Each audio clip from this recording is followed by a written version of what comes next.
Student problem solve करेंगे speed time graph से related, जिसकी स्टेटमेंट मैं आपको पढ़ के सुनाती हूँ कि a car moves in a straight line, the speed time graph of its motion is shown in figure 1. From the graph, find the acceleration during the first 10 seconds, its deceleration during the last 2 seconds, total distance traveled, average speed of the car during its journey. अब ये सारे सवालों के जवाब आपने graph की मदद से फाइंड आउट करने हैं. अब मैं आपको ग्राफ जो है वो दिखा देती हूँ कि फिगर 1 जिसमें हम ग्राफ देख रहे हैं, इसको हम यहाँ पेस्ट कर देते हैं. ठीक, अब ये स्टूडेंट्स यानी कि इस ग्राफ के जरिए यानी कि हमारे पास कौन सी फिगर यहाँ मैं लिख भी देती हूँ कि ये हमारे पास क्या है, फिगर 1 है. ठीक है.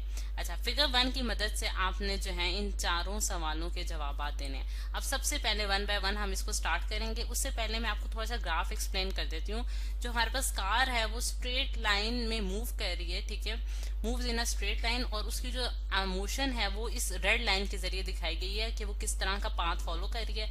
ओ से लेके ए तक यानी कि ए पॉइंट तक, ये जो पॉइंट ए है यहाँ तक उसकी जो मोशन है वो एक्सेलरेटरी मोशन है, यानी कि वो उसकी जो स्पीड है उसमें इंक्रीज आ रहा है. ठीक है, यानी कि बॉडी एक्सेलरेट कर रही है. फिर उसके बाद ए से बी तक जो है उसके पास जो मतलब कि यूनिफॉर्म स्पीड से वो मूव कर रही है, यानी कि उसके पास यहाँ से ए से बी तक जो है वो स्पीड में कोई चेंज नहीं आ रहा. और उसके बाद बी से सी तक जो है वो डी एक्सेलरेट कर रही है, जिसका मतलब क्या है कि उसकी जो स्पीड है स्टूडेंट्स में डिक्रीज आ रहे हैं विद रिस्पेक्ट टू टाइम. अच्छा, अब यहाँ एक्स एक्सिस में स्टूडेंट्स हमारे पास टाइम गिवन है जो कि सेकंड्स में मेजर किया गया है, और वाई एक्सिस में हम देख सकते हैं कि स्पीड है मीटर्स पर सेकंड में, उसकी वैल्यूज जो हैं वो लिखी गई हैं. अब ए जो हमारे पास क्वेश्चन है उसका आंसर हम देते हैं कि acceleration during the first 10 second आपने फाइंड आउट करनी है. अब आप देख सकते हैं कि ओ से लेके 10 तक, अगर 0 से लेके 10 सेकंड्स तक देखें तो हमारे पास जो एक्सेलरेशन जो होती है उसका हमारे पास क्या फॉर्मूला है, हमारे पास change in velocity divided by time. ठीक है, change in velocity divided by time हमारे पास एक्सेलरेशन का फॉर्मूला आ जाता है. अब इसमें चेंज इन वेलोसिटी जो है स्टूडेंट्स हमारे पास क्या होती है, V F minus V I whole divided by T. और इसमें वी एफ जो है स्टूडेंट हमारे पास final velocity of the body है, और वी आई जो है हमारे पास initial velocity of the body. अब इस केस में अगर आप देखें ओ से लेके ए पॉइंट तक उसकी जो फाइनल वेलोसिटी है वो हमारे पास यहाँ ग्राफ से हमें पता चल रहा है कि हमारे पास 16 मीटर्स पर सेकंड है, और उसकी इनिशियल वेलोसिटी जो है वो 0 है क्योंकि उसने रेस्ट से अपनी मोशन जो है वो स्टार्ट की थी. और ये उसने जर्नी जो है यानी कि 0 से लेके 16 मीटर पर सेकंड में जो उसकी स्पीड पहुंची है वो 10 सेकंड में पहुंची है. तो यहाँ मैं इसको डिवाइड कर दूंगी 10 से, और यहाँ से स्टूडेंट्स मैं आंसर निकाल सकती हूँ 16 divided by 10 which is equal to 1.6 metres per second square. और मीटर पर सेकंड जो है मीटर पर सेकंड स्क्वायर जो है स्टूडेंट्स हमारे पास एक्सेलरेशन का यूनिट आ जाता है.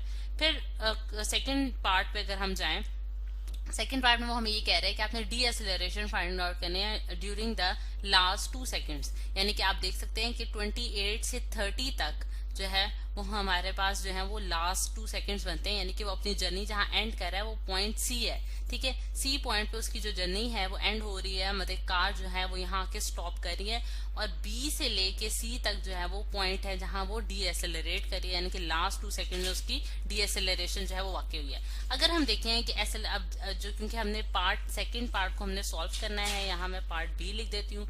एक्सेलरेशन अगेन हम वही फॉर्मूला यूज करेंगे, V F minus V I whole divided by T. अब इस केस में जो फाइनल वेलोसिटी है स्टूडेंट्स वो हमारे पास क्या है, यानी कि सी पे उसने अपना फाइनल पॉइंट है और उसका यहाँ बी जो है उसका इनिशियल पॉइंट हो जाएगा. तो अब सी पे अगर हम देखें उसकी वेलोसिटी जो है वो हमारे पास 0 है, और इनिशियल वेलोसिटी उसकी इस पॉइंट पे हमारे पास कितनी है, 16 मीटर पर सेकंड. यानी कि ग्राफ की मदद से आप देख सकते हैं कि हमारे पास कितनी आ रही है, 16 मीटर पर सेकंड. और टाइम जो है उसने यानी कि ये जो टाइम उसने लिया है वो हमारे पास कितना है, 2 सेकंड्स का टाइम है हमारे पास.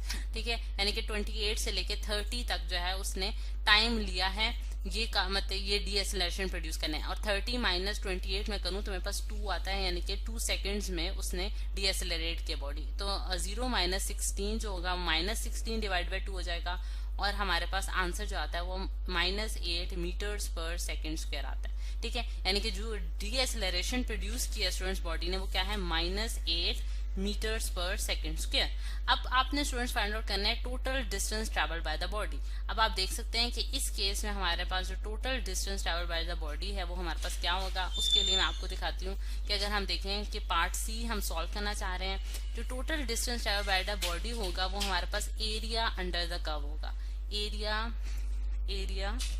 Under the curve. ठीक है, एरिया अंडर द कर्व के बराबर होगा। अब ये चीज हमारे पास किस तरह से आई है, एरिया अंडर द कर्व के बराबर क्यों होगा? अगर हम देखें स्टूडेंट्स, यहाँ मैं आपको साइड पे कैलकुलेशंस करके दिखाती हूँ कि अगर हम स्पीड या फिर वेलोसिटी का फॉर्मूला देखें तो हमारे पास डिस्टेंस डिवाइडेड बाय टाइम होता है। ठीक है, अब डिस्टेंस डिवाइडेड बाय टाइम यानी कि अगर मैं डायरेक्शन को मतलब कंसिडर ना करूं तो मेरे पास वेलोसिटी जो है वो डिस्टेंस डिवाइडेड बाय टाइम आ जाएगा। और डिस्टेंस को अगर मैं लिखूं तो मेरे पास वेलोसिटी मल्टीप्लाई बाय टाइम, यानी कि अगर मैं डिस्टेंस निकालना चाहूंगी तो मैं क्या करूंगी, वेलोसिटी को मल्टीप्लाई कर दूंगी टाइम के साथ।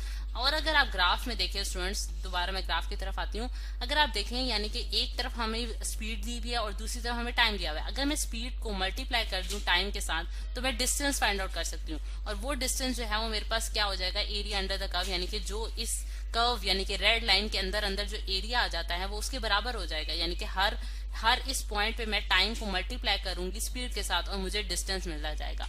और इस केस में स्टूडेंट जो एरिया होगा वो मैं आपको अगर शो करके दिखाऊं तो एरिया ऑफ द मतलब कि यहाँ से जो उसका पाथ है वो हमारे पास क्या है, ओ ए बी सी। ठीक है, ओ ए बी सी जो है वो पाथ फॉलो कर रहा है। तो इसमें हमारे पास 3 तरह की जो है वो फिगर्स बन रही हैं। एक हमारे पास एरिया ऑफ द ट्राइंगल है जो मैंने पर्पल लाइन से शो कर दिया, इसी तरह एरिया ऑफ द पैरेललोग्राम है जो कि अगेन मैं आपको शो कर रही हूँ, और फिर हमारे पास जो है ये एरिया ऑफ द ट्राइंगल आ जाएगा।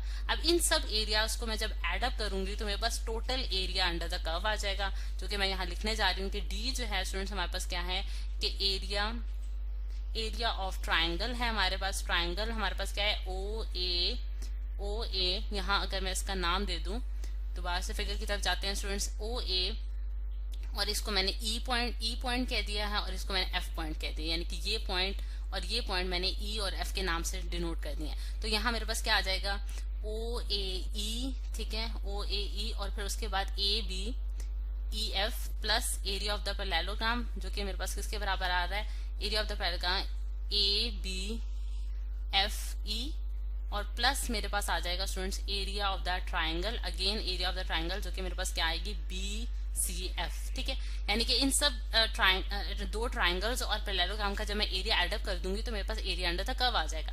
अब इसमें जब मैं फॉर्मूला मतलब कि एरिया के जो हमारे पास फॉर्मूला होता है हाफ लेंथ इंटू विड्थ अगर मैं पुट करूं तो हाफ लेंथ जो है इस ट्राइंगल की अगर आप लेंथ देखें तो कितनी है स्टूडेंट्स, हमारे पास 10 है। ठीक है, यहाँ मैं 10 लिख दूंगी।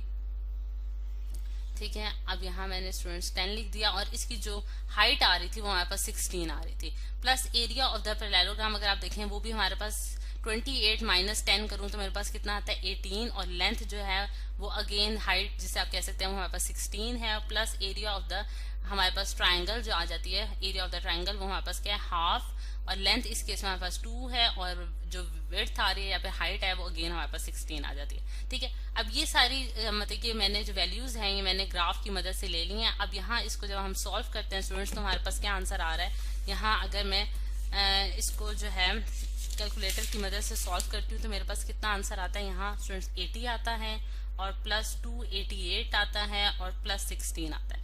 इसको आप कैलकुलेटर की मदद से सॉल्व कर सकते हैं, और जो इन तीनों वैल्यूज को जब हम एडअप करते हैं तो हमारे पास आंसर आता है 384 मीटर्स। ठीक है, 384 मीटर जो है वो इस बॉडी ने, इस कार ने टोटल डिस्टेंस ट्रेवल किया है।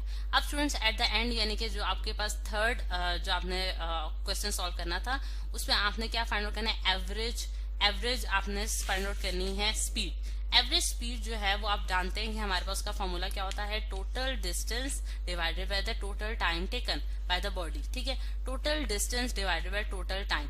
अब आप देख सकते हैं कि टोटल डिस्टेंस जो उसने ट्रैवल किया है जो कि हमने इधर पहली वाली सी पार्ट में निकाला है वो हमारे पास कितना है, 384 मीटर्स आया, और जो टोटल टाइम उसने लिया था वो 30 सेकेंड्स लिया है। यानी कि आपको मैं अगर दोबारा फिगर की तरफ वापस लेके जाऊं तो आप देख सकते हैं कि ओ से लेके ए बी सी यानी कि सी उसका एंड पॉइंट है, सी तक जो टोटल टाइम है वो हमारे पास 30 सेकेंड्स का है। तो 30 सेकेंड्स में उसने जो डिस्टेंस ट्रेवल किया वो हमारे पास कितना है, 384। ठीक है, तो आप 384 को डिवाइड कर देंगे 30 से तो आपके पास एवरेज आपके पास स्पीड आ जाएगी जो कि हमारे पास आ रही है इस केस में 12.8 मीटर्स पर सेकेंड हमारे पास एवरेज स्पीड आ गई। तो इस तरह स्टूडेंट्स हर फॉर्मूले के मुताबिक हमने जो है उसकी वैल्यूज जो है वो कैलकुलेट करनी है, और जो अननोन उसने हमें बताए थे वो सारे हमने कैलकुलेट कर लिए।